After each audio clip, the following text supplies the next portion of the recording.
Emmerdale's Bear Wolf hits rock bottom once again tonight, terrifying Jacob Gallagher as he loses control during an emotional trip to the hospital.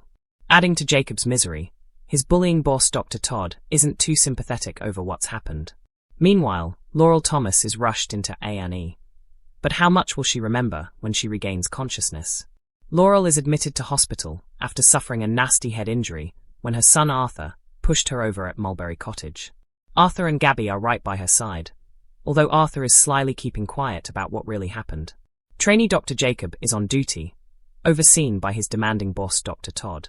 When the incident brings back tragic memories of his mum's death, Jacob struggles under the pressure. It's a busy day for Emmerdale residents arriving in A&E. Bear also makes an appearance. Bear is adamant that somebody needs to help him address his painful arm injury, after local Dr. Manpreet refused to prescribe medication. With a long wait before he can expect to be seen, Bear quickly grows frustrated.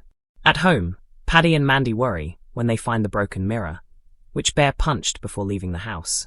With no clues left behind about Bear's whereabouts, the couple have no idea whether he's merely out for a walk or turning his back on the village for good. Kane and Sarah team up for another car theft. Although Kane was keen to continue with these criminal jobs to make some fast cash, he's concerned that Sarah is being too reckless with her approach. When police arrive on the scene, can they stay out of trouble?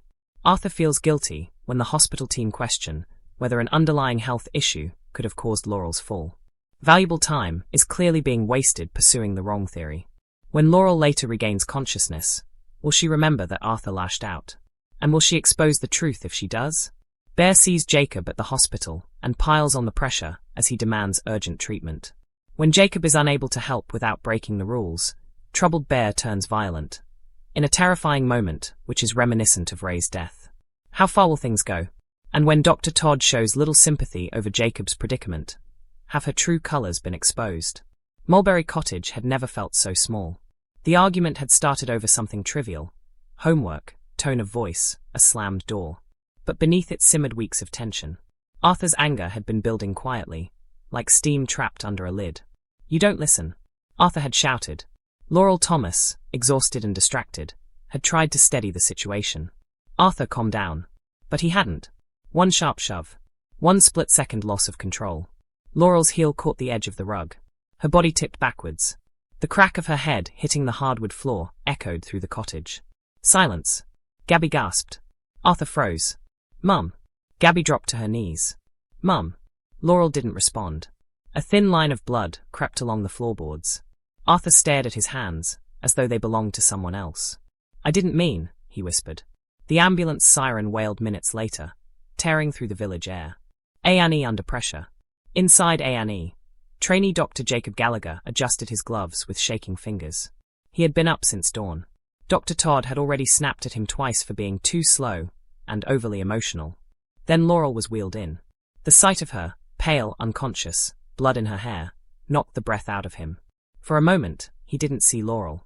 He saw his mum. He saw the hospital corridor years ago. The beeping machines. The final flatline. "Jacob." Dr. Todd's sharp voice cut through his spiraling thoughts. "Focus." "I am," he muttered. But he wasn't. As nurses assessed Laurel's vitals, Arthur hovered nearby, face carefully blank. Gabby clutched his arm, unaware of the truth pulsing beneath his silence. "Possible concussion," Jacob said, trying to steady himself. "We need imaging." "Obviously," Dr. Todd replied coolly. "Try to keep up." Jacob swallowed his frustration. He would not fall apart.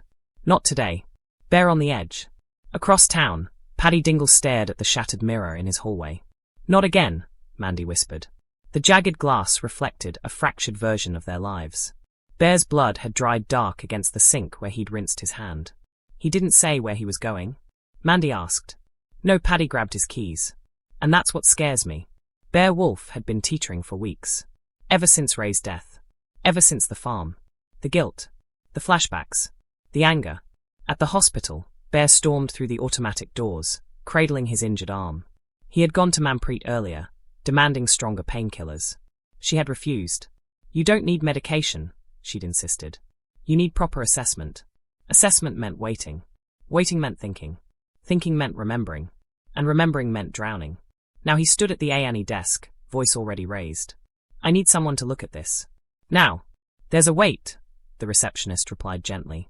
Bear glanced around the crowded waiting room. The noise buzzed in his skull. He took a seat. 5 minutes felt like 50. 10 felt like a lifetime. Every time a door clicked shut, his pulse spiked. Laurel's secret. Back in recess, Arthur lingered close as doctors worked.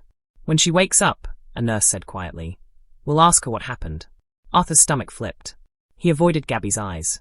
When Dr. Todd suggested that an underlying health condition might have caused Laurel to fall, Arthur seized the lifeline. Yes, he said quickly. She's been dizzy lately. Gabby frowned. Has she? Arthur shot her a warning look. Valuable time ticked away as the team debated possibilities. Blood pressure issues, neurological concerns. All while the truth stood silently at the foot of the bed. Breaking point. Jacob stepped out for air. He didn't get it. Instead, he found Bear looming in the corridor. You, Bear growled. You're a doctor. Look at my arm. Jacob blinked. I'm with a patient. I don't care.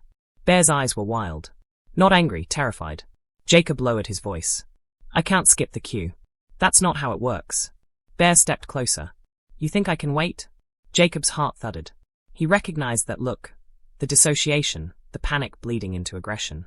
I can get someone to triage you properly, Jacob said carefully. But Bear heard something else. Rejection. Dismissal. Weakness. The corridor lights flickered in his vision. Suddenly, he wasn't in hospital. He was back on the farm. Locked in. Powerless. And someone stood in his way.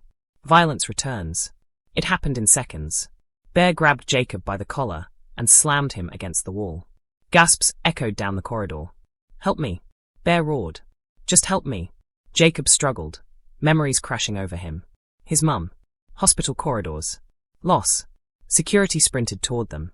Jacob tried to reason. Bear, let go. But Bear's grip tightened. For a terrifying split second, it mirrored the moment Ray had died. A flash of rage. A loss of control. History threatening to repeat itself. Security dragged Bear back, just as Jacob's knees buckled.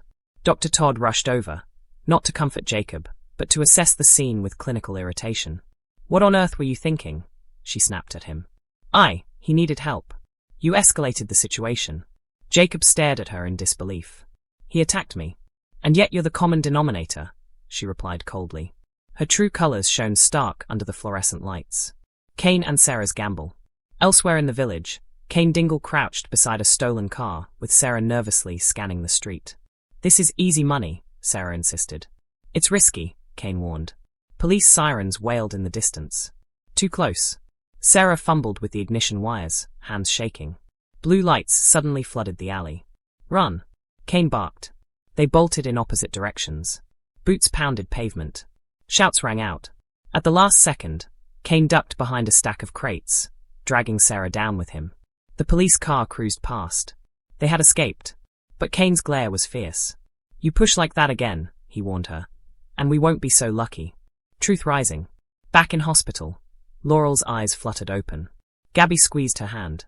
Mum, can you hear me? Laurel winced. Dr. Todd stepped forward. Do you remember what happened? Laurel's gaze drifted around the room. Arthur held his breath. She saw the cottage. The argument. The shove. Her son's furious face. Yes, she whispered. Arthur's heart pounded in his ears. You fell. Dr. Todd prompted. Laurel's eyes found Arthur's. He looked small. Terrified. Guilty. She hesitated. Then, I slipped. Arthur nearly collapsed with relief. Gabby smiled tearfully. Only Laurel knew she had just chosen to protect her son. For now. Aftermath. Jacob sat alone in the staff room, hands trembling. Dr. Todd's words replayed in his head. Weak. Emotional. Liability. He stared at his reflection in the metal locker. Was she right? Or was she simply incapable of empathy? Meanwhile, Bear sat in a side room, breathing raggedly as security watched him closely. Paddy burst through the doors moments later. Dad! Bear looked up, horror dawning as clarity returned. What did I do? You scared someone, Paddy said gently. But you're still here. That's what matters. Bear's injured arm throbbed.